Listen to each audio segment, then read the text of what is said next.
This is my story, B. B me, 19-year-old college freshman. This was 10 years ago. I had this bro from high school, Pete. We were friends, but not exactly bros. He was a cool guy, and I think I was cool to him. Turns out we applied to the same college and enrolled, going to the same classes, practically spending all of our time together. Away from our family, with your high school life behind you, things can get hectic. Yeah, you are a horny teenager with no real problems to deal with, but you still need a friend you can depend on. And we were that friend to each other. Fast forward a couple months. Second semester, we start taking this new class, and there's this girl in the class. Not just us, but every fucking human being with a working dick in the entire campus is losing their shit over her. Ordinary straight girls are ready to become lesbians just for her. I mean, man, wow. What an angel? A beam of light? Dos ex machina descending from heaven? I have no fucking idea. A value over 10 is a measurement that applies to us, mere mortals. Her beauty cannot be calculated or properly abstracted with numbers, and looking at her is like something you know you shouldn't do. Not because it's creepy or socially awkward or some shit. It's because you feel you're not worthy. Not of her. You're not. No. Not her. But we were looking. Turns out we first saw her practically at the same time, and we wanted to point out her to one another. But we couldn't take our eyes off of her. So we sat in some lousy economy class or whatever and drooled over her for half an hour before I whispered, "Dude, fuck me." And it took Pete a solid 5 minutes before he could simply say, "Yeah."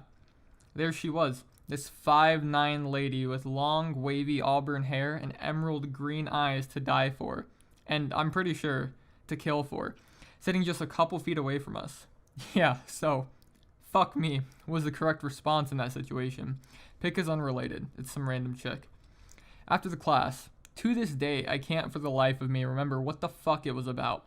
We were already orbiting her like some lousy asteroid stuck to a massive black hole, creepily getting closer and closer to her as she sucked us in, bumping into each other and walking around like we were drunk and out of our minds. I don't know what it was. Maybe she realized that we were following her like pervs, or maybe it was something else. Halfway to the cafeteria, though, she just stopped and turned towards us. We comedically bumped into each other and stopped as well. But her beauty was so miraculous, we forgot to look somewhere else. I remember her gaze. It was like the back of our heads blew open and our brains splattered all over the hallway. Those green eyes, man. And then she smiled. She fucking smiled. If we weren't healthy, fit males in their prime, we would have died of heart attack at that moment. We couldn't breathe. She was so beautiful. And there we were, still staring at her, our eyes and mouths wide open. We were in our low, way low 2-digit IQs at this moment. And there she was, in all of her glory. Like I said, 5'9", long wavy auburn hair, emerald green eyes, long curvy and athletic legs, slimmer at the knees, well-defined muscles on her calves, but soft, rigid thighs. Her ankles were so elegant, but her tendons were sprained, as if she was a wild gazelle ready to bolt at a moment's notice. Her butt, I can't call it an ass, not hers. Ass is what girls have. This lady had something else. She had a buttocks that required a new definition of the word. They were so firm and so well-shaped. You could perfectly calculate for pi if you took measurements. Her breasts. I don't even have words. To this day, I'm still searching for the right words, and I will try and describe them later in the story, but I will fail terribly. I can still remember what she was wearing that day. I know what she was wearing probably better than her that day she wore them, and I know this because Pete knew this. After she looked at us and smiled, just for a few seconds, which felt like an eternity, she turned around again and kept on walking. We just stayed put. We couldn't follow her. Our black hole left us, lonely asteroids, to the pitch-black emptiness of cold space. So after the school, we went to our dorm with no information about her whatsoever. No name, nothing. Just a mental image of her elegant stance etched deep into our minds. I was looking at pictures of random women with green eyes and auburn hair on Yahoo. That was the only thing I could do. But none of the images even came close to matching her beauty. Well, Pete felt like he had to do something, and he fucking started searching for her clothes. I shit you not. He was searching for her clothes on Amazon and eBay and all these fashion and shopping sites neither of us knew anything about. He started with searching for her skirt, which was this black wool cashmere circle skirt with a playful flare at the bottom, a couple inches above her knees, revealing her thighs just a little bit. When he found it, he shouted, "I found it! Fuck yeah!" And I thought he had found her. But when I saw what he found, which was this I don't know what brand skirt on Amazon, I was far from being disappointed. I was feeling the same way. We didn't know her name, but fuck, if we didn't know what skirt she was wearing. Pete kept going with the search and I helped him. At the end of the night, we knew what flats she was wearing, what shirt. We even knew what brand her red bow-shaped hair clip was. I mean, look, we are straight guys. I figure I'm a 7 out of 10, maybe 8. Pete is an easy 8 out of 10, pushing a 9. We are both fit and don't have ugly pimples on our faces or anything. We are both very, very decent. We are not short or chubby. And although we are not the most popular kids in high school, we are definitely not social cast-outs either. But that night, we were more gay than a male fashion design student wearing pink dungarees and coming out of the closet singing YMCA. And we knew what skirt she was wearing. So, yeah. And before we went to sleep, Pete had an idea. That motherfucker had the most excellent idea. He knew he needed an extra something if he was ever going to talk to her, let alone date her. So he decided we should start learning about fashion and use this knowledge as a conversation starter. Meanwhile, I was feeling like I could go to Mars with a new Apollo mission or save the world from a new Nazi regime all by myself and still wouldn't be able to impress her. I was a hopeless faggot. Next morning, the first thing Pete did was enroll in a class on fashion design. Pete didn't know if his tactics were going to work. Pete didn't know if this magnificent creature would speak about fashion with him, but he had hopes. Meanwhile, we were both unable to speak to her. We were a bunch of beta fags, scared out of our minds, but we learned her name from a friend. Ella. Ella was her name. Pete didn't want to waste his chances in leaving a perfect first impression with Ella. Well, the first impression both of us have left was us standing in the middle of the hallway, staring at her like we were retarded perverts. But speaking to her was a different matter altogether. I figured, if Pete had no chance of talking to her, how could I? Besides, Pete was so in the zone. I didn't want to compete, not that I could, or so I believed. Fast forward a couple of weeks, Pete, as a freshman, knew more about fashion than seniors knew about economy in our department. He was spending his nights browsing fashion blogs. Every night, he would come to our room with a list of items she was wearing that day, studying her taste in fashion. Pete told me that this could actually work, since while a lot of the girls on our campus dressed like trailer trashes, Ella was always amazing in her choice of clothes. Our room was filled with editions of Vogue and GQ and shit. A couple of friends had seen our stash of fashion magazines and joked about it, so we made a lousy explanation of how they were quality fapping material and got away with it. One day, Pete woke up and turned to me. "I'm ready," he said, like Neo saying, "I know Kung Fu." I said, "Show her." Anyways, Pete decided that whatever she's wearing that day, he felt like he could intelligently talk to her about her clothes. After the economy class, I wished him luck and we parted ways. An hour later, he found me. I asked him, "How did it go?" "I don't know, man. I really don't know. I mean, I might as well done great or fucked it up completely." "Why?" "Look, we talked about fashion for an hour." "So you talked for an hour. That's great, man."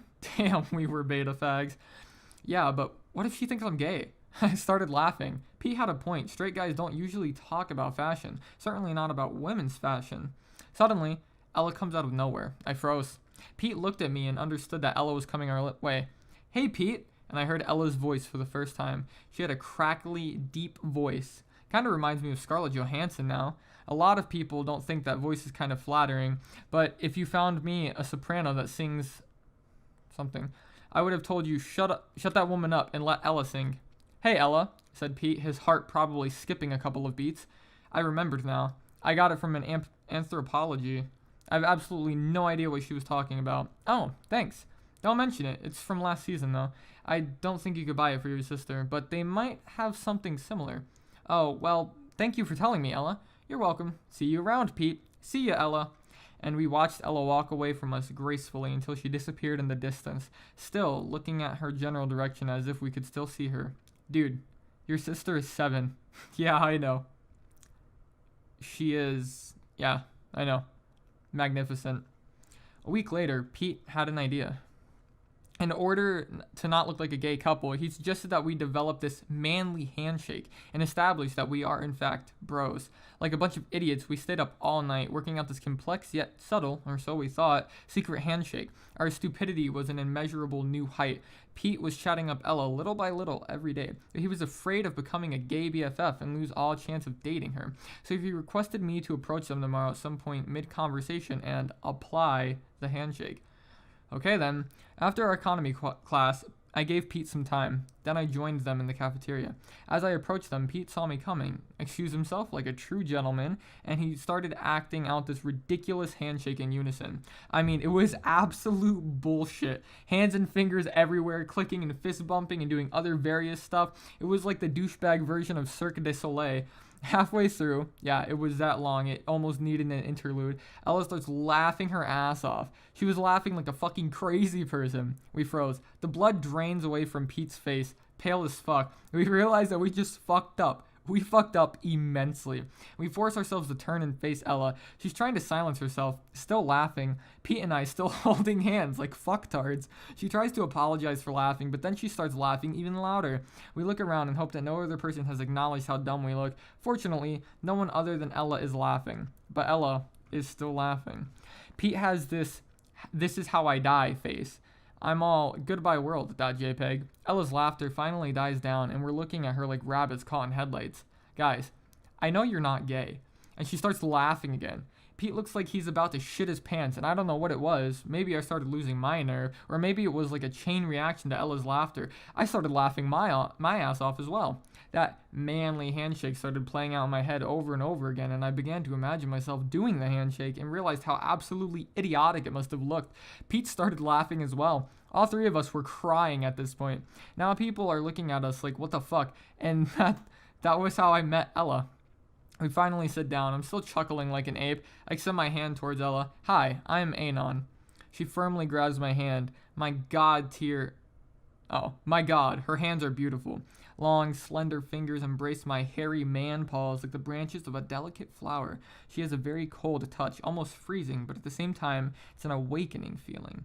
I can feel the hairs on my forearm rising. Hi, Anon, I'm Ella. She responds with a warm smile and an incredibly sharp, piercing gaze. Her spellbinding green eyes are filled with both an I got you now attitude and an older sister's love. I melt. For how long have you guys practiced that stupid handshake? She asks. We start blushing like 5-year-old kids.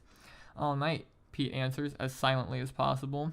Ella claps her hand and pops a loud chuckle. I knew it, waving her fingers towards us. You guys are insecure, Pete grumbles. Oh, it's so cute. She puts on a funny face, pouting her spectacular pink lips. I'm losing my grasp on English language right about now. Well, guys, I know you're not gay, but you're definitely homophobic. Well, we're not. I try to defend myself futilely. Oh, it's okay, Anon, she smiles. I can understand that feeling.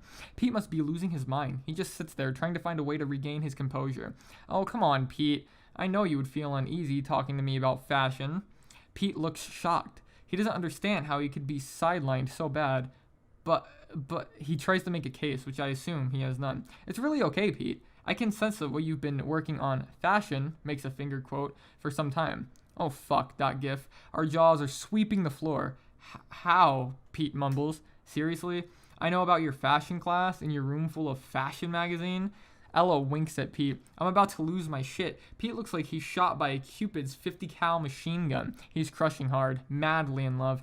How did you know? I ask, since Pete cannot come to the phone right now. Well, first of all, I have a friend in Pete's fashion class. And also, some of your chums were talking about your stash, and I overheard them.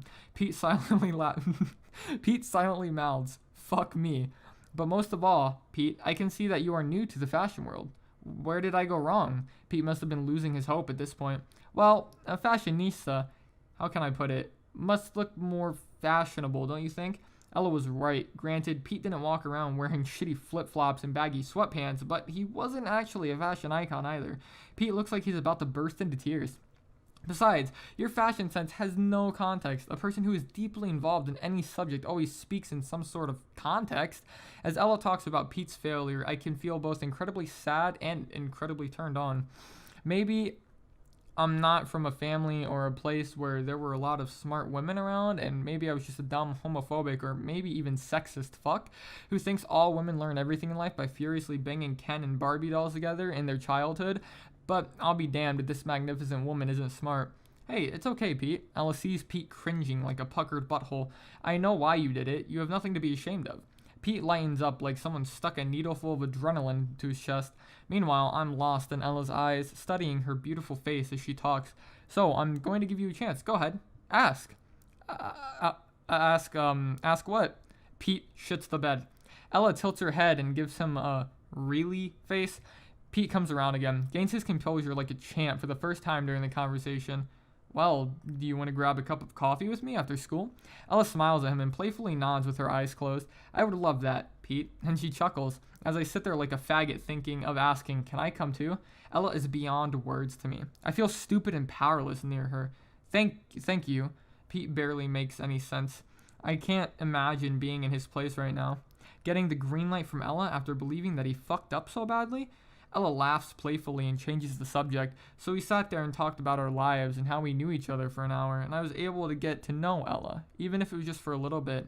It was an amazing experience. A couple of weeks later, Pete and Ella were a couple. I've never seen Pete so happy. He was over the clouds all the time. This guy was out of his mind, counting seconds for their next date every time he kissed Ella goodbye. And I was happy for my bro, but at the same time, I couldn't help but feel uneasy every time I saw Ella. Ella was still the most amazing woman I've ever seen in my life. Nothing came remotely close to matching her beauty, not to mention her wits. And speaking to her was more fun than I could ever have doing anything. I was extremely hard not to fall for her. I owed it to my bro and to myself. Fortunately, Ella came to my help. She introduced me to her friend Nicole. Nicole was the girl in Pete's fashion class, the girl Ella was talking about. Nicole was an incredibly beautiful girl. She was this amazing redhead, 5'6", big soft titties, nice curvy body, pale blue eyes, cute little freckles on her face. You would think that a beautiful girl like Ella wouldn't be BFFs with another beauty like Nicole. 9 times out of 10, you'd be right. But Ella had no competition. She was beyond competition. Ella could have been friends with the biggest bimbo there ever was, or she could have been hanging out with a fucking Swedish bikini team. She could have been sleepwalking in her PJs on a Victoria's Secret catwalk at a New Year's show for all I care. No matter the situation, Ella was always the one you looked at first. But yeah, Nicole was a bombshell too. She was something else entirely. 4 of us started hanging out together, started going to parties, hanging out after school, going to the movies, and slowly Nicole and I got very close. She had an amazing sense of humor, knew a lot about subcultures and shit. Finally, after a night out together, Pete and Ella decided to go to Ella's room by themselves. Turns out Ella's roommate was back at home for a family emergency or something like that, and Nicole and I kissed. Soon after, we officially became a couple. After what felt like an eternity, I wasn't interested in Ella that much. It felt good not feeling like cheating on my bro. Nicole was amazing in bed. In all things related to sex, she was a dream come true. The fantasies that she was into were mind-boggling. The things she wore to turn me on, stockings, garter belts, schoolgirl outfits, surprising me with wake-up BJs after a long night of sex. Oh lord. Some nights I would think, how the fuck am I supposed to regain my sexual appetite after this? A couple hours later, there it was again, wearing something ridiculously sexy, doing things you could lose your mind for. The places we fucked and the positions we tried were pure pornographic shit. Felt like half of my daily diet was being used for producing semen. She wouldn't use condoms. No sir, where's the fun in that? She asked me the first time we were about to have sex. She sucked my dick like a vacuum and swallowed everything, smiling like a sassy schoolgirl, always wanting more and more. Good thing I was fit and young. I can't do some of the things she asked for when you're 29. I would eat her out until I couldn't feel my tongue. This girl was the queen of multiple orgasms. There was no stopping until she said enough. Her sexual needs were so immense, I had a hard time satisfying her.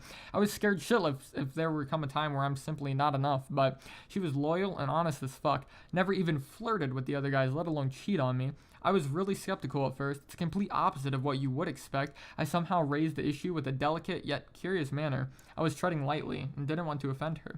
You're mine, Anon, and I'm yours, she told me. Nothing will change that until such a time comes that we are both deciding otherwise, she would furiously declare. If there was ever a woman made out of wife material, Nicole was the ultimate prototype. Her understanding of a relationship was beyond belief, and her connection to me was unbreakable. She was so incorruptible, she would straight up hit the guys trying to chat with her in their faces.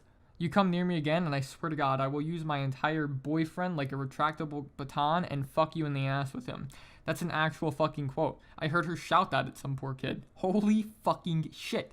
And there I was, standing there like a beta fag who just won the lottery, my diamond hard dick pulsating to her commanding voice, and now she kisses me like there's no tomorrow, finds an empty room in the hotel full of partying people, hangs a sock on the doorknob, and fucks my brains out. Yep, that was Nicole in a nutshell.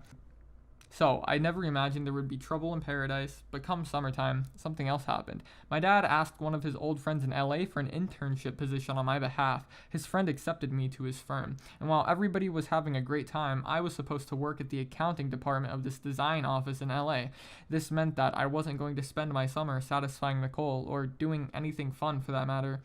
Before she went to the airport, Nicole kissed me as if we weren't going to see each other, like, ever. "You don't forget who you belong to, mister," she told me with tearful eyes. "I won't, Nicole. I promise." Man, the love and care this girl had shown me was something else. Even though I told her numerous times that I loved her, and I meant it, I had this feeling that my love for her didn't even come close to what she felt towards me. "You take care of yourself, you hear?" And she left, hesitantly walking backwards to her bus to the airport. Pete had already gone home the previous weekend, so I was all by myself, walking around in this college ghost town on my way back to the dorm, wanting to pack my stuff ASAP and get ready for my flight to LA. There she was, walking towards me. Ella. "Hey, what's up, Anon?" She greeted me with a warm smile. "Hey, Ella, I just sent off Nicole." "Aw, you guys," she cried, right? With a snappy laugh. "I know," she cried. "Ha, well, you know her, right? She loves you, Anon, that's why." Ella reached out and shook my arm, showing that she cared. For the first time in quite a while, I'd suddenly felt a jolt, a rush. It was like the time when I first saw her up close. As her cold hands brushed my skin, my pupils dilated. Like the first sip of a morning coffee, a surge of a small dose of adrenaline hit my body. I quickly broke out of her spell. I had to. "So, where are you off to, Ella?" "Oh, I'm leaving tomorrow morning. Off to see my parents in LA." "What?" We might be on the same flight." That was the most sexually neutral thing I could think of that time. "You serious? What are you doing in LA?" Ella asked with a delighted curiosity, her big green eyes glimmering with excitement. "I have this job my dad arranged for me. I'm not exactly going there for vacation." I pout. "Aw, don't worry, Anon. I'll keep you company. It'll be fine. I promise," cheerfully reassuring me. My heart skipped a beat. Before I could say anything, "Oh, look at the time. I gotta go. But hey, see you in LA, if not earlier." She winked at me. She waved and started walking in the other direction, after mumbling some non-intelligible verbal expressions like, "Hey, yeah, well, I waved at her, and I watched her disappear around the corner. And as I was trying to make sense of what just happened, Nicole's sexy, teary-eyed face kept coming into my mind. Felt like I was a complete asshole. What the fuck am I so excited about? I mean, Ella's my bro's GF. She's BFFs with my GF. What the fuck am I thinking? Why am I suddenly feeling awkward again? Tried not to think about it and started to walk away. Next morning, it was even harder for me. We were on the same bus to the airport, and when it was time to check into our flight, side by side. Naturally, you can't ask to be seated elsewhere when the person you're trying to avoid is right next to you. I couldn't believe that I was thinking about seeing somewhere else, too. Ella was not only a friend, she was also the one person I had to think of almost as a sister. I kept texting Nicole to make sure that I was okay, reminding myself of who I belonged to. I was scared because it wasn't helping at all. Acting like everything was alright, I boarded the plane with Ella. After chatting for Ella with a bit, she fell asleep. After some time, I did too. When I woke up, her head was on my shoulder, and my head was on hers. Her fragrant hair was all over my face. She smelled of vanilla and berries. Her gorgeous scent was so enchanting, I started getting the strongest boner in my life. I was unsure about what to do. Do I slowly back off? Do I keep leaning against her head and savor the moment? What the fuck am I thinking? Why is this an issue? Now I know there must be a lot of you out there calling me a beta fag, but if bros before hoes doesn't apply here, then where else? The only thing I was able to do is raise my head out of her hair and sit upright as best I could. Couldn't bring myself to pull away from her. Then, as if things couldn't get any worse, she mumbled in her sleep and put her hand on my chest, embracing me as if she was sleeping next to Pete. Her beautiful hand was lightly hanging onto my shirt, and her cold fingertips gently grazing my bare chest. This is torture. Pete's voice rang in my ears. I love her, man. I fucking love her. The time he told me at a party, watching Ella from the other side of the room, with an admiration of love I haven't seen on any man's face. Then I remembered Nicole again, and the discernment and the loyalty she displayed time and time again in the face of temptation. I felt like shit. Concentrated WC clogging brick of shit. That was a weird line. An excruciating hour later, she woke up. She blinked her eyes rapidly as she tried to sober up and yawned and stretched. I was losing my mind to the sight of her delicate body as every muscle on her body vibrated and contracted. I was trying to force myself to look away, not notice her, but I couldn't. She looked at me with her sleepy green eyes. "Oh, sorry, Anon. I get very untidy in my sleep," she chuckles. No worries. I managed to match her chuckle, nervously. After that, we landed. Her parents came to welcome her. She introduced me to them. They were really nice people, warm and welcoming. Her mom, after learning I was going to be alone in LA, invited me to their place. I kindly declined their invitation, telling them that my father has already rented an apartment for me. Well, next week, you must at least come to have dinner with us then, Ella ordered. Okay then, deal. I accepted her offer with a million questions and ideas racing in my mind. Shortly after we parted ways, I called Nicole and talked to her for about an hour, trying to remind myself of who I am, and texted Pete, telling him about how Ella and I were on the same flight to LA. I hated myself for feeling that an explanation was necessary. Hey Pete, don't worry buddy, my dick wasn't fully erect the whole time, she was sleeping on my shoulder, haha, sort of thing. It got hard when she started stretching her muscles though, it's aight. Fuck. I settled at home, met people at work. It's boring, but it's okay. I'm in LA, lots of things to do, lots of free time when I'm not working 9 to 5, and it's only part-time, so I can only work 3 days a week. A week later, Ella picks me up from work, and when we go to her house, like I promised, everything went better than expected. JPEG. Her parents were really cool, lots of drinking, talking, joking around. She has a younger brother, Jake. He's 11. He's a nerd, but he's handsome in the same way Ella is beautiful. Fucking little man is on his way to becoming a motherfucking 10 out of 10 alpha. I started talking to him. We hit it off really well. I started playing video with him in his room. Ella joins in. What? Turns out Ella is a hardcore gamer. Then the feeling returns once more. Ella is sitting between me and Jake, and I'm trying to hide my boner under an N64 controller, feeling like I'm cheating on Nicole again. I started drooling as she kicks our asses in Mario Kart. Oh well, Ella rubs Jake's head, and she turns to me and winks. I don't know what you guys were expecting. I forgot how to speak English as I see her smug face next to mine, her piercing green eyes, her sharp, pointy nose, a couple inches away from me, her cheeks red like apples after the rush of excitement of the game, tiny drops of sweat rolling down her delicate neck. Her mouth is wide open. She starts laughing when she sees my dumb as fuck face. I only play adventure games anyways, Monkey Island and such. I try to bail out. Oh, is that right, Mr. Threepwood? Ella teases me. OMFG, I'm about to drop dead. Her mom calls us for dessert and coffee. I stay for another hour. Then her dad drives me back to my place. Alright, I need to take another drink again. Sorry, guys. Next week, she called and asked if I wanted to hang out. I was afraid of how fast I responded. Yes! She showed me the sights. We went to her favorite places, eating ice cream, hanging out in cafes and shit. About a month and a half into my stay in LA, I met a couple of her old friends. I could easily see that some of her high school boys were still in love with her, losing their minds over how lucky they are to see her once again. Some of them even eyeballed me before Ella told them that I was just a friend. Just a friend, she said. For no reason at all, I felt as if my heart imploded. What's wrong with that, she said. Yeah, of course, I was just a friend. It wasn't like I was friend-zoned or anything. She also had a boyfriend, and I had a girlfriend. So I was just a friend, but I was broken-hearted nonetheless. We decided to go to the beach next week. So next week, 5 of Ella's friends and I were at the beach. 9 out of 10 to 10 out of 10 girls with slutty thongs all around us. Everyone was like, who gives a shit? I was the only horny fuck checking out every piece of ass around us. Ella was wearing those loose summer pants and an old XL white t-shirt. We found a nice spot, got settled. Then Ella started taking off her pants and shirt. I forced myself to look elsewhere. So painful. I shit you not. Every fucking person within a 50-foot radius starts looking. 10 out of 10 girls with tight asses and big tits start cringing. I can see how jealous they feel. Men are, Then I say, fuck it. I will have to see her body eventually. No escape. And I look at her. Just a pair of jet black bikinis.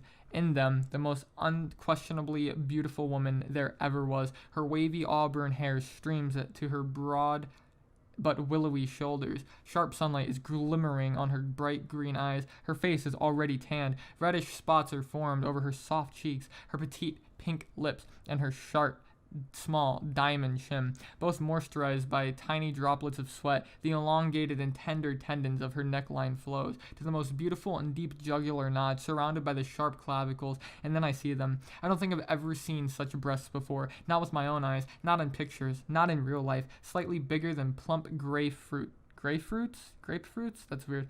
And smooth and solid as if they were carved out of marble. They stand at attention, amused by the incompetence of frail gravity, her small nipples mildly protruding out of her bikini top like searchlights pointing way up to the sky. My eyes hover over that sight for a few seconds and admire her chest like they have seen it's the most beautiful work of art ever created. Then I look down. I see her belly. She has a set of lightly defined muscles surrounding her tummy. Her waist is lean and forms a very elegant and gentle hourglass shape. As they connect connect to her curvy yet tight hips. Another piece of black cloth covers the magnificent V shape. The sight of a barely concealed bulge of the cloth stops my heart for a second. It's an unbelievable awareness knowing what's behind that cloth. There is a small opening beneath the crotch, and I can see the sandy beach in the background between her legs. As the lengthy muscles of her thighs expand and contract and shiver and vibrate of the warm breeze of Cali, her small knees play around and keep her lower legs up to the pace.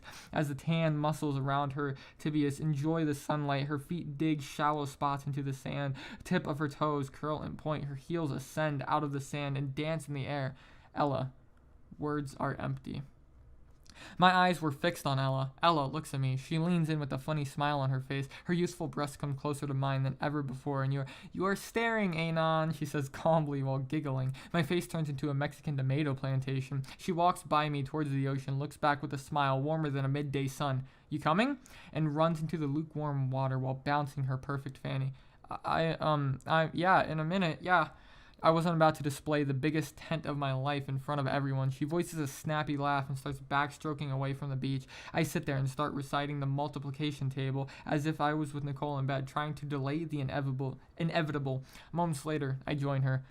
Sorry about before, I apologize sheepishly. Ha, don't worry about it. Should have seen Pete's face when he first saw me in my underwear. MFW, Ella in sexyunderwear.jpg. We're back to where we started. Good thing my tent is now underwater. I try to speak, but all I'm doing is keeping my mouth open without saying anything. Ella is laughing hysterically. Are you serious, Anon? Serious? How? Are you seriously thinking of me in my underwear right now? It comes and goes. What the fuck am I saying? Ella laughs and splashes water to my face. Come on, underwear boy. Swim. She starts swimming. I have nothing else to do but follow her. A few moments later, she stops swimming and turns to me. Hey, did you kill Nicole? Oh, hey, did you call Nicole? You guys talking? Yeah? Buzzkill. Yeah, why? Good, you keep doing that and then you can imagine me in my underwear all you want.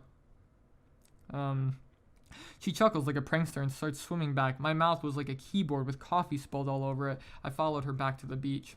I spent the rest of the day thinking about Nicole, thinking about Pete, and thinking about Ella. I really didn't want to have to think about Ella since she was suntanning her gorgeous body next to me. Before everybody went home, Ella asked me if I wanted to hang out with her next weekend. I accepted, naturally. After I went home, my dad called, told me to get ready for a trip. What? Yeah, apparently I was supposed to go to Hong Kong? Turns out my dad is more connected than I previously believed. I had just a week left to spend in LA. Then it was time for Hong Kong. After I spoke to my dad, Pete called. His voice was all fucked up. Told me that Ella broke up with him an hour ago. Told me that Ella broke up with him a week ago. I switched to bro mode and started calling Ella a bitch and whatnot. Dude, stop, he said calmly. She was right. This wasn't going anywhere. How? What? Look, Anon, I have nothing that I can offer to her. Pete started explaining. He told me how Ella was smarter than him and how it wasn't about sex or being an alpha or all that shit. Basically, like everything else about her, Ella was not exactly your usual sorority girl. She was in her own Alpha Omega fuck you club, and Pete had nothing more than 4 months worth of fashion class and a few dirty jokes to show for an admission. Anyways, thought you should know, man. Take care. He hung up. I was terrified when I realized what my first thought was. What do I do with Nicole? And my next, what the fuck am I supposed to do in Hong Kong? Next week, I decided to ask Ella about what happened between them. We went to the museum. We meet. Kiss and hug. Sup, Anon? She's cheerful as usual. Sup, Ella? So, Pete called me. Her head becomes apologetically heavy. Sorry for not telling you, Anon. Didn't want you to think less of me before speaking to Pete first. Why? Ella looks at me, feeling struck between her friendship with me and the friendship with Pete. Wasn't working, Anon. Things don't always work out. What did Pete say about me? Only good things. What did you tell him? Me? I was just trying to be a bro, I guess. Ella pouts. Sorry for putting you in that situation. This is the first time I've seen Ella unable to drive the conversation. She looks way too submissive, and I feel bad. Hey, look, it's okay. It's not my place to say anything. I try to comfort her. Ella looks at me, almost waiting for my approval. Then I say, let's move on, shall we? Besides, we have a date. What? Ella blushes. I realize what I've just said and how it might be so easily misunderstood. Okay. She doesn't push it and saves me from my own demise. We get inside the Natural History Museum and start wandering around aimlessly, without talking. Couldn't tell her that I was leaving for Hong Kong 2 days from now. Both our minds are elsewhere. We get to the prehistoric section, see the dinosaur skeletons, and no, they don't walk. The fuck? Then we get to the early humans or some other stuff. I don't know. I don't remember, but why we stopped in front of this Neanderthal skull on display. You just look at it. Kind of reminds me of something. You know, this looks familiar. I say without looking at Ella. Ella doesn't say anything at first, but then she loudly cracks an evil laughter in the middle of the fucking hall. She looks at me with an evil, funny face, with a crackled, badly impersonated manly voice. I am the powerful demonic force. I am the harbinger of doom. Let me hear you scream in terror. I'm melting right now. I remember. She gives me a warm smile and starts laughing. I remember why that skull looks so familiar. She's fucking doing Murray from fucking Monkey Island 3. My life is complete.jpg. Everyone is looking at us like, what the fuck is wrong with these people? I get so excited my hands start shaking. Oh, I think I did it a bit too loud. She whispers and keeps chuckling. You play Monkey Island 3? I ask her, stammering. Oh, I love it, Anon. She grins. I'm left speechless. I figured you would remember Murray, you being the adventure gamer and all. I have nothing to say. At the moment, Ella stopped being a crush I could hardly admit to and turned into my life's goals I have no idea what to do with. She started talking about Monkey Island, then Full Throttle, Indiana Jones and the Fate of Atlantis, all LucasArts games, old school adventure games. We were cracking jokes, impersonating key characters, acting out funny moments. It got to the point of singing theme songs. That's when we realized we were sitting next to a prehistoric animal in the middle of the museum talking about weird games like such nerds. Security is giving us funny looks. We laughed about it and decided to leave. It was getting late. Sun was about to set. Hey, Anon, come home with me and have dinner with us again. Ella grabbed my arm and asked me cheerfully. I'd love that. When we went to her house once more, her parents gladly welcomed me to their home. Jake was in summer camp or some shit.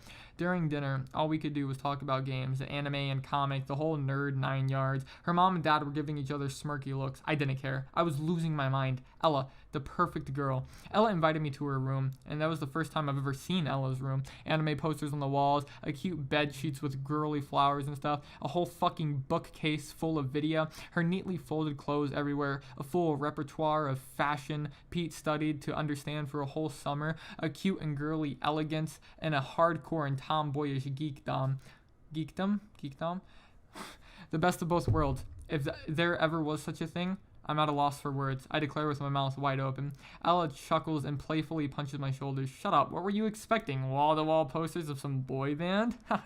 No, I love it. I look around with a huge grin on my face. Good. Now I'm going to beat your ass in Mario Kart again. Sit down. As she forcibly seats me on the floor in front of a small TV, huge amount of cute hearts gush out of my bodily orifices. Ella goes over to Jake's room and brings the N64 and we start playing. This is heaven.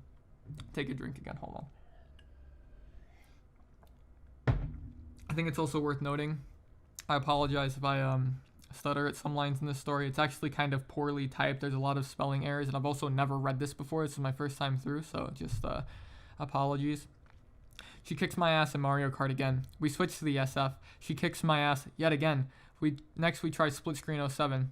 007. And guess what? She kicks my ass again. She fires up the PS and starts showing me Metal Gear Solid. I've never played Metal Gear Solid until then. Yeah, don't judge, okay?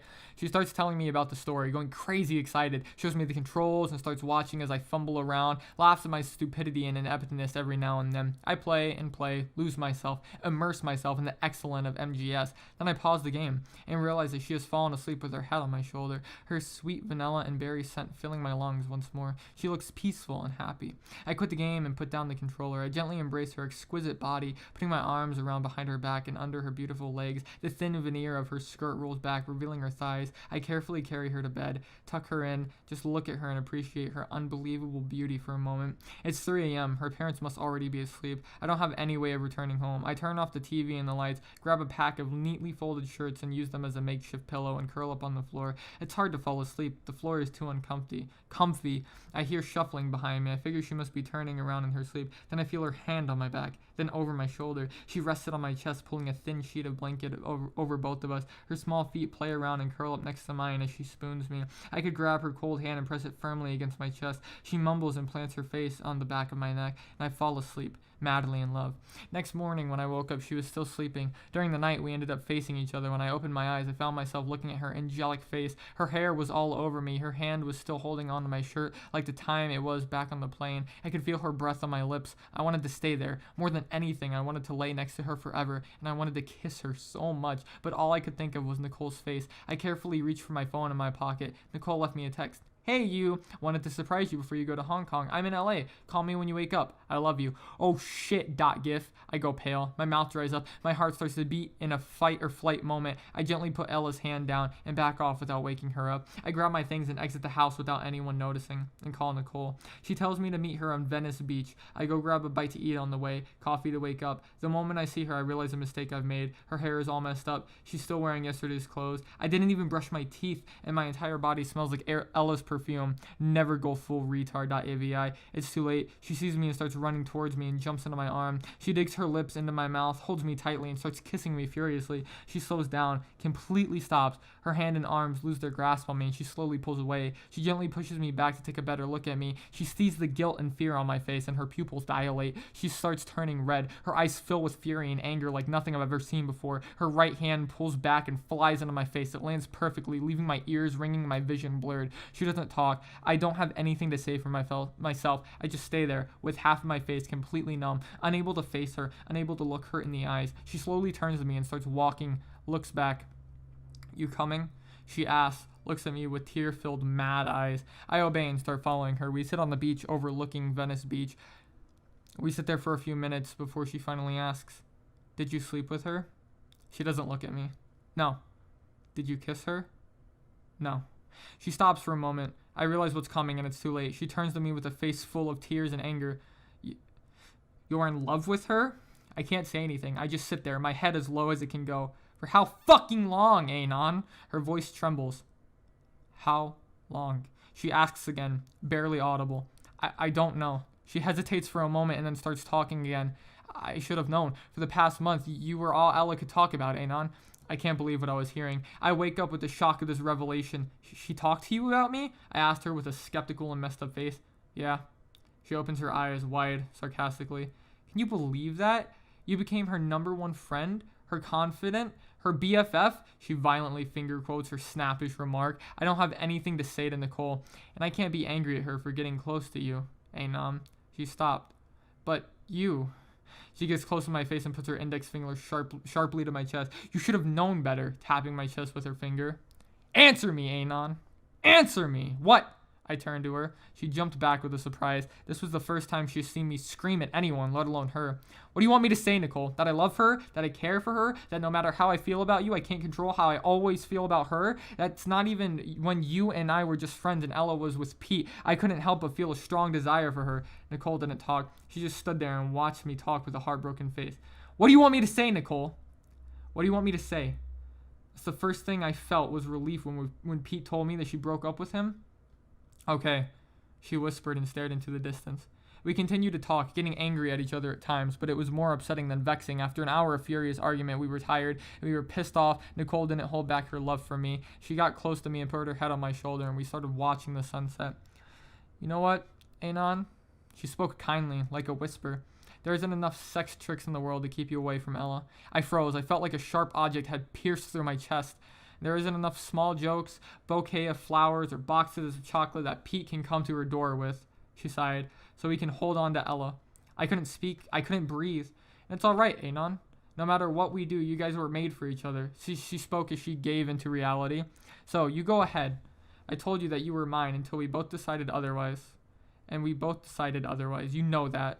I sat there with Nicole's head on my shoulder, staring blankly into the crowd of people on Venice Beach, knowing that there's no amount of rights I can make to fix the wrong I did to her, the person who loved me so blindly and vigorously that even in the moment of her defeat, she still wanted what was best for me. Just do one last thing for me, she whispered. I turned my face to her and kissed her with a passion like I never had. She held my face in her small hands and broke our bond. Go, she said, trying to hold back tears. Go before I change my mind. Go! She started to cry. Holding her hand, I got up. I hesitantly started stepping away. Our arms stretched and reached their length as our fingertips grazed each other and broke away. I started walking backwards, looking at her, realizing what I have done, feeling like shit. Nicole wasn't looking at me. Her head had dropped. The palms of her hands were trying to hide the tears. She was quietly sobbing. I gasped for air, tried to force myself away from her, trying not to think about it, running away like an asshole. I must have walked for 3 hours, not knowing what to do. It was getting late, and I finally made my decision. I hailed a cab and gave the driver Ella's home address.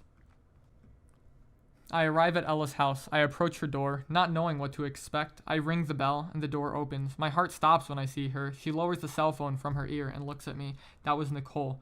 She shakes the phone in her hand. Her beautiful green eyes are bloodshot, tears streaming down her face. She closes the door. Ella.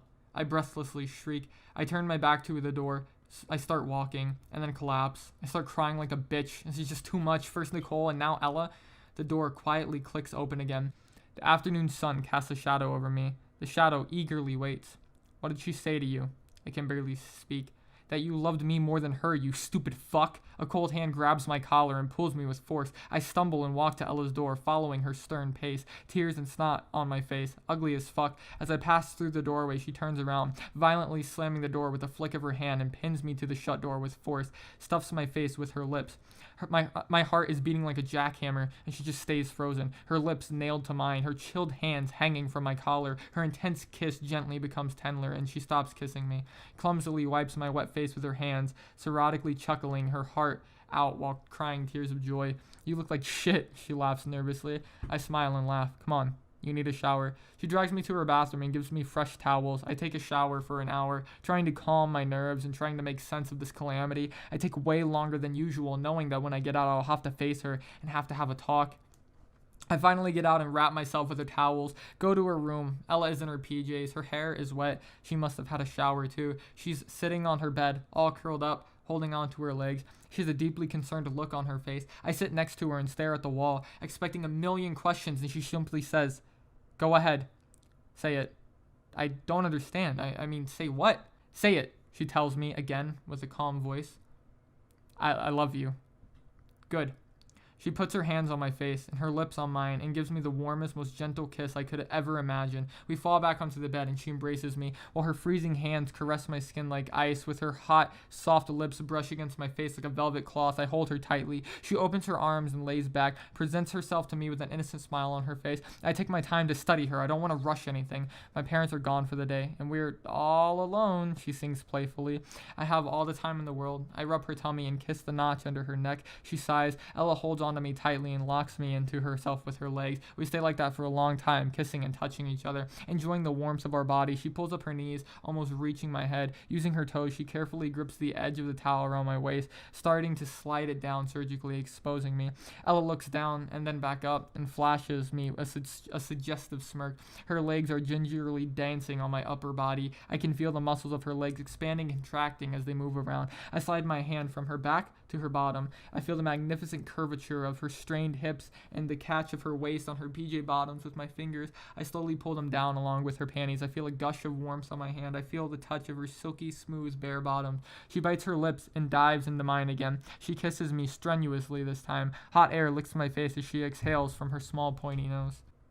And then I closed my eyes and pressed my entire body against hers. We slowly curled up into each other, getting closer and closer. You would think that there's a physical limit as to how close you can get to somebody, but that limit is not really as apart as it may seem. There's a point where you fail to distinguish skin from skin. We hugged each other so tightly, grabbed onto each other like dear life.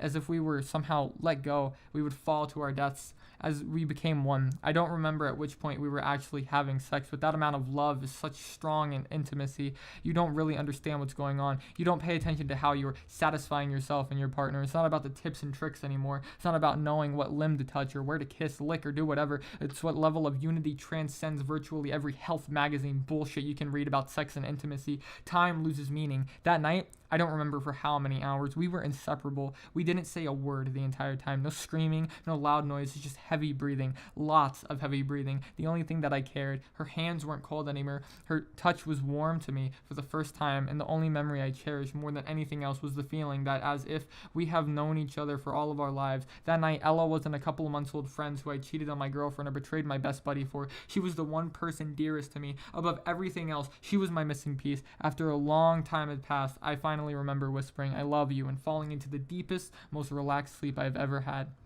It was almost dawn when I woke up. Ella woke up with me. "I have to tell you something," I told her. She looked at me scared and upset. "I have to go to Hong Kong for 2 months today. I won't be able to spend the rest of summer with you." Whatever she was expecting, hearing this news relieved her. She sighed and planted a passionate kiss on my cheek. "It's okay. We will see each other in school," she whispered to me softly. "After all, I have you now." I couldn't have been happier. Hong Kong seemed like a punishment after everything that's happened, but I knew Ella would wait for me. Ella sent me away, convinced me that if we spent even more time, or if she would come to LAX to see me off, the distance and time would be even harder to bear. I agreed. As I dragged my feet to leave her, I kissed her so much that I physically had to push me away, giggling with a sleepy face. Go now. Go or you'll miss your flight. I went home, hastily packed my bags, and left for the airport. All I could think of was her. This cab driver had to ask me, where to, like 3 times. After I landed and got settled in Hong Kong, we started talking on Skype, and it was back then and connection was shitty. Oh, it was new back then and the connection was shitty, but it was better than nothing. Every day we would talk, sometimes for hours, and there was so much time difference, I almost had an entire day ahead of LA. But still, we made it work. Our intimacy was not limited to sex, and our friendship was more than just ambiguous flirting. The things we shared, the moments we lived, even though we were digital and 1,000 miles apart, it was still heaven. A month later, I came home from work one day and there was no response to my calls. Figured she must be busy or out or something else came up. Didn't think much of it and went on with the rest of my day. The next day, the same thing. Well, unless you are a seriously paranoid person, you wouldn't think of worst case scenarios until your buddy calls you. Didn't remember how I responded to that. I still don't. I only know what Pete, my dad, and my mom told me. Turns out I dropped the phone and was unreachable for an hour. Don't know what happened in that hour. They say I called my folks. By then, Pete told them already, and I knew I wasn't going to be able to make it back on my own. As I was speaking to, or screaming to, Mom, Dad was already buying plane tickets. I didn't realize my mom was crying on the phone, knowing her son was in so much pain and she was unable to help me. I was screaming so much my voice was all but gone. At some point, my dad picked up the phone, trying to calm me down. Years later, I asked him once, just once, what happened that day. Never seen a man that white as he told me what happened, how terrified he was over I was feeling. I asked him because the only thing I could remember was Pete telling me, she's gone. I talked to Pete one more time before Dad arrived. That I do remember. You go numb after so much pain and start behaving like a robot. He knew I wasn't going to be at that ceremony with him. We talked about things no one wants to know, but you just have to know. Like what happens to a car traveling at 60 miles per hour when it gets rear-ended by another car, starts spinning, and stops when it wraps around a telephone pole. There was nothing anyone would want to look at. No open casket, just a box. While her family was burying Ella, I was on a plane back to States. I didn't have the power to go back to LA and be there with her family. I didn't want to go back to college. I just wanted to be all by myself. I just wanted to go home. A year has passed since Ella's death. Mom and Dad were trying to play it cool. Pete was the only one keeping me sane. He, too, was affected by Ella's passing, but we were stronger. He didn't love Ella the way I did. Nicole was keeping her distance, avoiding me as best she could. On the anniversary of her death, I decided to visit Ella's grave. We got on a plane to go to LA. I still remember the first time I walked through those cemetery gates. It's never easy to visit the dead. I found her. I stayed there for an hour, just crying, not knowing what to say. I'm not a religious person, but I don't believe in the afterlife. I had this feeling inside me that no matter what I said, she wasn't there to see or hear. After a while, a boy walked up to me. It was her brother. Young Jake, too, came to visit his sister. We hugged. You should come and visit my folks and aunt. They'll be happy to see you. I accepted his kind invitation. When I arrived at their house, the air was thick, filled with sorrow. Her mother smiled, and when she saw me, held me in her arms as if I was her own blood. Oh, am I happy to see you, she cried. They were relieved they didn't have to be alone that day. Ella's father was already half drunk, but he was joyful when we started talking about Ella. Jake was sitting between his mom and dad. They wouldn't let go of his hands the entire time, drawing power from knowing that they are not alone, and that Jake is still here. After talking about Ella, reminiscing what little time I was able to spend with her, her mom showed me into Ella's room. The room was left untouched. Nothing has changed since I've been there more than a year ago. Even her neatly folded clothes were still on her chair, her video archive, her anime posters on the wall. Her mom opened a drawer and took out a CD case and a letter and handed them to me. I believe these are for you, Anon. She put them into my hands, violently shaking. She kissed me on the forehead and left the room. I sat on the bed in which we had the chance to spend a single night together. A single night. I looked at the CD case and immediately burst into tears I was holding back before, crying my eyes out. I started reading her letter, the letter she couldn't send to Hong Kong. Pic related. It's the letter in the CD case. So it's a photo of Monkey Island, and here's the letter. I hope you're doing well in Hong Kong. I miss you, and I'm carefully assuming that you miss me too. But, surprise, I got something for you. Unfortunately, this was the only copy I could find. It's a pirated version I got from a Bulgarian guy on eBay. It works just fine. If you get bored and your longing becomes unbearable, imagine yourself in the Caribbean, and I'll help you save something from the curse. Love from LA, your Murray, Ella. Pick related. It's a letter in the CD case. After I read the letter, I was in a fetus position, crying on her bed. The love and the loss were too much. Somebody slowly sat next to me, and I felt a familiar hand on my face. I put my head on her lap, while Nicole caressed my hair and calmed me down. "I'm here," she whispered, and hugged me as she was too, quietly crying. Next semester, Nicole and I got closer. She stopped avoiding me. We became friends again. She understood what I have been through, and although I've broken her heart, she knew I didn't mean to. She knew how much I loved Ella. She knew the love I felt for Ella didn't mean I didn't value her. 2 years later, we started dating again, moved to Chicago together. Another 2 years after that, we got married, and I slowly forgot about Ella. While organizing old stuff at our house, I came across Ella's letter and an MI3 CD case. I started feeling bad. She convinced me to write the story down so I could get it off my chest. "I don't want to read it," she said with a sad face. "It will be too much for me, but you have to write it down." Her love and care were heavenly. "You need to accept this, Anon." I accepted it. Last night, after I finished writing my story, Nicole convinced me to frame Ella's letter. I looked at her. I was almost about to cry. She gently held my face in her hands. "It's good to remember, Anon." She planted a tender kiss on my lips. "She was a good person. You loved her, and she loved you." I don't know what to say. I framed the letter and put it on my nightstand. We got under the blankets on a cold winter night. We cuddled. She embraced me and placed her hand on my chest and softly whispered into my ear, "Remember, Anon, you're mine and I'm yours." And as I've said before, she was almost asleep, with an amorous smile on her face. Until such a time comes where we both decide otherwise, nothing will change that. And I fell asleep next to the woman I love, embracing the woman that loves me. And that is the end of my story.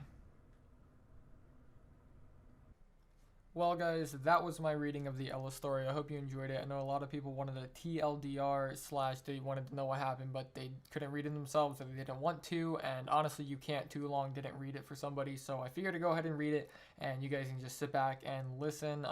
Pretty sad story. I hadn't read it prior to this, so ending kind of hit me. Hope you guys did enjoy. If you did, go ahead and leave a like down below or subscribe or whatever the fuck else you do. And rip Ella, Monkey Island 3 for life, and see you guys in the next one.